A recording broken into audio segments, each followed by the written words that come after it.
ಕಲ್ಕೊಂಡ್ರ ಕ್ಲಬ್ಬಲ್ಲಿ.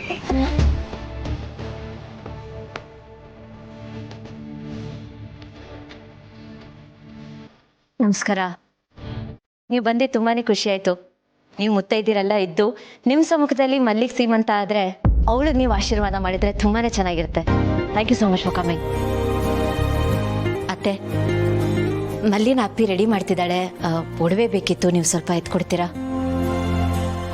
Sorry for the disturbance. Actually ಏನ್ ಗೊತ್ತಾ ಭೂಮಿಕಾ, ನಿಮ್ಮ ಅತ್ತೆ ಸೀಮಂತ ಅಂತ ಹೇಳಿದಾಗ ನಾವೆಲ್ಲರೂ ನಿಂದೆ ಸೀಮಂತ ಅಂತ ತಿಳ್ಕೊಂಡ್ವಿ. ಆಮೇಲೆ ಗೊತ್ತಾಯ್ತು ಸೀಮಂತ ನಿಂದಲ್ಲ ಮಲ್ಲಿದು ಅಂತ. ನಿಮ್ ಕಡೆಯಿಂದ ಹ್ಯಾಪಿ ನ್ಯೂಸ್ ಏನು ಇಲ್ವಾ ಭೂಮಿಕಾ? ಪ್ಲಾನಿಂಗ್ ಏನಾದ್ರೂ ಮಾಡಿದೀರಾ ಹೇಗೆ? ಹೌದೌದು, ಇವ್ರಿಗಿನ್ನೂ ಮಗು ಆಗಿಲ್ಲ ಅಂದ್ರೆ ಇವ್ರು ಖಂಡಿತ ಏನೋ ಫ್ಯಾಮಿಲಿ ಪ್ಲಾನಿಂಗ್ ಮಾಡ್ಕೊಂಡೇ ಇದ್ದಾರೆ ಅನ್ಸುತ್ತೆ. ಹೇಗೂ ಹೆಂಗ್ ಕಪ್ಪಲ್ ಅಲ್ವಾ, ಇನ್ನು ಮುಂದೆ ಟೈಮ್ ಇದೆ ಬಿಡು. ಯಂಗ್ ಕಪಲ್ಸಾ?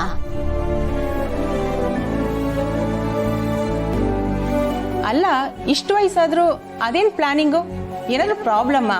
ನೀನು ಗೌತಮ್ ಒಂದ್ಸಲ ಯಾಕೆ ಚೆಕಪ್ ಮಾಡಿಸ್ಕೋಬಾರ್ದು? ಲೇಟ್ ಮ್ಯಾರೇಜ್ ಅಲ್ವಾ, ಅದಕ್ಕೆ ಹೇಳ್ದೆ, ಬೇಜಾರ್ ಮಾಡ್ಕೋಬೇಡಮ್ಮ.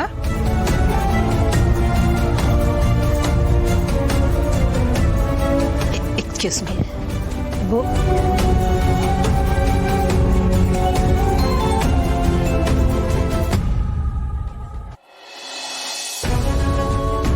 ಹೇಗೂ ಹೆಂಗ್ ಕಪ್ಪಲ್ ಅಲ್ವಾ? ಯಂಗ್ ಕಪಲ್ಸಾ?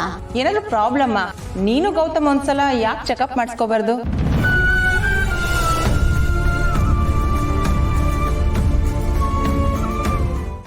ನಿನ್ ಸೊಸೆ ಸರಿಯಾಗಿ ಉರ್ಕೊಂಡ್ಲು ಅನ್ಸುತ್ತೆ. ಹಾಗೇನಿಲ್ಲ, ನೀವು ಹೇಳಿದ್ದು ಸರಿಯಾಗಿದೆ. ಮದುವೆ ಇಷ್ಟು ಲೇಟಾಗಾದರೆ ಮಕ್ಳು ಎಲ್ಲಿಂದ ಆಗತ್ತೆ ಹೇಳಿ? ಈಗಿನ ಕಾಲದಲ್ಲಿ ವಯಸ್ಸು ಹುಡುಗರಿಗೆ ಸರಿಯಾಗಿ ಮಕ್ಕಳಾಗಲ್ಲ, ಇನ್ನು ಇವ್ರಿಗಾಗತ್ತಾ? ಏನ್ ಶಕುಂತಲ ಈಗ ಹೇಳ್ತಿದ್ಯಾ? ಅವ್ರಿಗೆ ಮಕ್ಕಳಾಗ್ಲಿ ಅಂತ ನಿನಗೆ ಆಸೆ ಇಲ್ವಾ? ಅದು ನನಗಿತ್ತು ಏನು ಪ್ರಯೋಜನ? ಅದು ಅವ್ರಿಗಿರ್ಬೇಕಲ್ವಾ? ಇದ್ರೂ ಮಗು ಆಗಬೇಕಲ್ವಾ? ಪ್ರಾಕ್ಟಿಕಲಾಗಿ ಯೋಚನೆ ಮಾಡಿ, ಅವ್ರಿಗೆ ಮಕ್ಕಳಾಗತ್ತೆ ಅಂತ ಅನ್ಸತ್ತಾ? ತುಂಬಾ ಕಷ್ಟ ಇದೆ, ಆದ್ರೂ ಕಾಂಪ್ಲಿಕೇಶನ್ಸ್ ಆಗುತ್ತೆ. ಕಾಂಪ್ಲಿಕೇಶನ್ ಆಗೋದಲ್ಲ, ಇವ್ರು ಕಾಂಪ್ಲಿಕೇಟ್ ಮಾಡ್ತಾ ಇರೋದು. ಮದುವೆ ವಯಸ್ಸಲ್ಲಿ ಮದುವೆ ಆಗಿದ್ದಿದ್ರೆ ಎಲ್ಲ ಸರಿಯಾಗ್ತಿತ್ತು. ಅದೇನೋ ಹೇಳ್ತಾರಲ್ಲ, ಟ್ರೈನ್ ಹೋದ್ಮೇಲೆ ಟಿಕೆಟ್ ತಗೊಂಡ್ರು ಅಂತ, ಹಾಗಾಯ್ತಿದ್ದು. ನಾನು ಹೇಳಿದ್ದು ಕರೆಕ್ಟ್ ತಾನೆ? 100% ಸರಿಯಾಗಿದೆ. ಹಾಯ್. ಹಾಯ್ ಶಾಕುಂತಲ, ನಿನ್ ಸೊಸೆ ನಿನ್ ತರನೇ, ಎಷ್ಟೇ ಆದ್ರೂ ನಿನ್ ಫೇವ್ರೆಟ್ ಸೊಸೆ ಅಲ್ವಾ? ಏನು ವಿಷಯಮ್ಮ? ಅತ್ತೆ, ಅಕ್ಕ ಬರ್ಲಿಲ್ವಾ? ಒಡವೆ ತಗೊಂಡ್ ಬರಕ್ ಹೇಳಿದ್ದೆ. ಈಗ ಆಡ್ತೀನಿ ಗೇಮ್. ಬಂದಿದ್ಲು, ಆದ್ರೆ ಏನೂ ಕೇಳಿಲ್ವಲ್ಲ. ಓ ಗಾಡ್, ಸ್ವಲ್ಪನೂ ಜವಾಬ್ದಾರಿ ಇಲ್ಲ ಅವಳಿಗೆ. ಅತ್ತೆ, ಮಲ್ಲಿ ಅವ್ರು ವೇಟ್ ಮಾಡ್ತಾ ಇದಾರೆ, ಅವ್ರಿಗೆ ಒಡವೆ ಹಾಕಿ ರೆಡಿ ಮಾಡ್ಬೇಕು. ನಿಮ್ ತಿಜೋರಿಕೆ ಕೊಡ್ತೀರಾ? ಅಲ್ಲಮ್ಮ, ಅವಳಿಗೆ ಯಾಕೆ ಅಷ್ಟೊಂದು ಒಡವೆ? ಸಿಂಪಲ್ ಆಗಿ ರೆಡಿ ಮಾಡು ಸಾಕು. ಅತ್ತೆ, ಒಂದ್ ನಿಮಿಷ ಬನ್ನಿ. Excuse me. ಏನು? ಅತ್ತೆ, ತಪ್ಪು ತಿಳ್ಕೊಬೇಡಿ. ನಮಗ್ ಬೇಕೋ ಬೇಡವೋ ಎಲ್ರ ಮುಂದೆ ನಿಮ್ ಮರ್ಯಾದೆ ಹೋಗ್ಬಾರ್ದು ಅಲ್ವಾ? ನಮ್ಮ ಸ್ಟೇಟಸ್ಗೆ ತಕ್ಕ ಹಾಗೆ ನಾವು ಅವ್ರನ್ನ ರೆಡಿ ಮಾಡ್ಬೇಕಲ್ವಾ? ಇದ್ರ ಬಗ್ಗೆ ನಾನು ಯೋಚನೆ ಮಾಡಿಲ್ಲ ನೋಡು. ಕರೆಕ್ಟಾಗಿ ಹೇಳಿದೆ. ಈ ರೂಮಲ್ಲಿದೆ, ಅವಳನ್ನ ಚೆನ್ನಾಗಿ ರೆಡಿ ಮಾಡು. ಸರಿ ಅತ್ತೆ.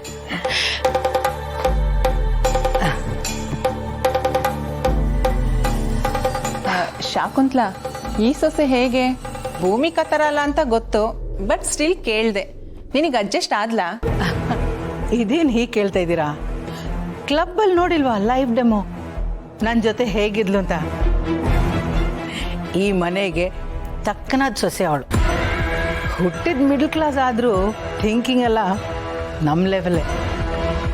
ನನಗಂತೂ ಸರಿಯಾಗಿ ಹೊಂದ್ಕೊಂಡಿದ್ದಾಳೆ. ನನ್ನ ನಂತರ ಇವಳೆ ಅಂತ ಹೇಳಿದ್ರು ತಪ್ಪಾಗಲ್ಲ. ಅಟ್ಲೀಸ್ಟ್ ಒಬ್ಳಾದ್ಲು ಕರೆಕ್ಟ್ ಸೊಸೆ ಸಿಕ್ಕದ್ಲಲ್ಲ, ನೀನ್ ಲಕ್ಕಿ ಬಿಡು.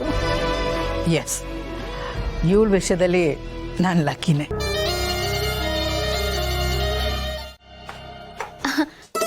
ಅಪೇಕ್ಷೆ ಅವರೇ, ಅಕ್ಕರಿಲ್ಲಿ ಇಲ್ಲ. ಇಲ್ಲ ಅಂದ್ರೆ ಓ ಅವ್ರಿಗೆ ಬೇರೆ ಏನಾರ ಕೆಲಸ ಬಂತಾ ಅದಕ್ಕೆ ನಿಮ್ ಕೈಲಿ ಕೊಟ್ಟು ಕಳ್ಸಿದ್ರೆ ಒಡವೆಗಳನ್ನ? ಇಲ್ಲ ಇಲ್ಲ, ನಾನೇ ಅತ್ತೆ ಹತ್ರ ಹೋಗಿ ಒಡವೆಗಳನ್ನ ಇಸ್ಕೊಂಡು ಬಂದೆ. ಮತ್ತೆ ಅಕ್ಕರು? ಯಾರಿಗ್ ಗೊತ್ತು ಎಲ್ಗೆ ಹೋದ್ಲೋ ಏನೋ. ಒಡವೆ ತರದಕ್ಕಂತ ಹೋದವಳು ನಾಪತ್ತೆ ಆಗ್ಬಿಟ್ಟಿದ್ದಾಳೆ. ಇಲ್ಲಿ ನೀವಿದ್ದೀರಾ, ನಾನಿದ್ದೀನಿ, ನಾವಿಬ್ರು ಅವಳಿಗೋಸ್ಕರ ಕಾಯ್ತಾ ಇದ್ದೀವಿ. ಅದೆಲ್ಲ ಏನೂ ಇಲ್ಲ. ಅವಳೊಂದು ಸ್ವಲ್ಪ ಹಾಗೆ ಯಾವುದೋ ಗುಂಗಲ್ ಕಳ್ದೋಗಿರ್ತಾಳೆ. ಯಾರಿಗೇನಾದ್ರೂ ನನಗೇನು ಅನ್ನೋ ಹಾಗೆ. ಅಯ್ಯೋ ಅಪೇಕ್ಷಾ ಅವ್ರಿಗೆ ನೀವೇನಕ್ಕೆ ಆ ಥರ ಎಲ್ಲ ಅನ್ಕಂತೀರಾ? ಅಕ್ಕರು ಆ ಥರ ಇಲ್ಲ. ಅದರಲ್ಲೂ ನನ್ನ ವಿಷಯ ಅಂತ ಬಂದಾಗ ಅವ್ರಂಗೆ ಮಾಡಕ್ ಸಾಧ್ಯನೇ ಇಲ್ಲ. ಓ, ಅಂದ್ರೆ ನನಗಿಂತ ಜಾಸ್ತಿ ನಮ್ಮ ಅಕ್ಕನ ಬಗ್ಗೆ ನಿಮಗೆ ಗೊತ್ತಾ? ಮಲ್ಲಿಯವರೇ, ನಾನು ನಿಮ್ಗೊಂದು ವಿಷಯ ಹೇಳ್ತೀನಿ, ಹಾಗೆ ಸುಮ್ಮನೆ ನಿಮಗೆ ಗೊತ್ತಿರಲಿ ಅಂತ, ನಿಮ್ಮ ಜನರಲ್ ನಾಲೆಡ್ಜ್ಗೆ. ನನ್ನ ಮತ್ತೆ ಪಾರ್ಥ ಅವ್ರ ಮದುವೆ ಆಯ್ತಲ್ಲ, ಆ ಟೈಮಲ್ಲಿ ಅಕ್ಕ ನನಗೆ ಸಪೋರ್ಟೇ ಮಾಡಲಿಲ್ಲ ಗೊತ್ತಾ? ಅಲ್ಲಿವರೆಗೂ ನಾನು ಅಕ್ಕನ ತುಂಬ ಗ್ರೇಟು, ದೇವರು ಅಂತ ಅಂದ್ಕೊಂಡಿದ್ದೆ. ಆದರೆ ಮದುವೆ ಟೈಮಲ್ಲೇ ನನಗೊಂದಿಷ್ಟು ಕಹಿ ಸತ್ಯ ಅಂತಾರಲ್ಲ, ಅದು ಗೊತ್ತಾಗಿತ್ತು. ನಿಮಗೂ ಹೋಗ್ತಾ ಹೋಗ್ತಾ ಒಂದೊಂದಾಗಿ ಗೊತ್ತಾಗತ್ತೆ ಬಿಡಿ. ಇಲ್ಲಿ ಊಸರವಳ್ಳಿ ಸಂಬಂಧಿಕರು ತುಂಬ ಜನ ಇದ್ದಾರೆ. ಸಮಯಕ್ಕೆ ತಕ್ಕ ಹಾಗೆ ಬಣ್ಣ ಬದಲಾಯಿಸ್ತಾನೆ ಇರ್ತಾರೆ. ನಮ್ಮ ಸುತ್ತ ಮುಖಕ್ಕಿಂತ ಮುಖವಾಡನೇ ಜಾಸ್ತಿ. ಒಂದಲ್ಲ ಒಂದಿನ ಅದು ಕಳ್ಸಿ ಬೀಳಲೇಬೇಕು, ಬಿದ್ದೇ ಬೀಳತ್ತೆ. ಆಗ ಶಾಕ್ ಆಗೋದಕ್ಕೆ ರೆಡಿಯಾಗಿರಿ. ಅಂತಿಂತ ಶಾಕ್ ಅಲ್ಲ, ಸಿಡಿಲ್ ಹೊಡೆದಂಗೆ ಆಗತ್ತೆ. ಅದನ್ನ ತಡ್ಕೊಳ್ಳೋದಕ್ಕೆ ತುಂಬ ಕಷ್ಟ ಆಗತ್ತೆ. ಸರಿ ಬಿಡಿ, ಇವಾಗ ಯಾಕೆ ಅದೆಲ್ಲ ಒಡವೆ ಹಾಕ್ತೀನಿ ನಿಮಗೆ.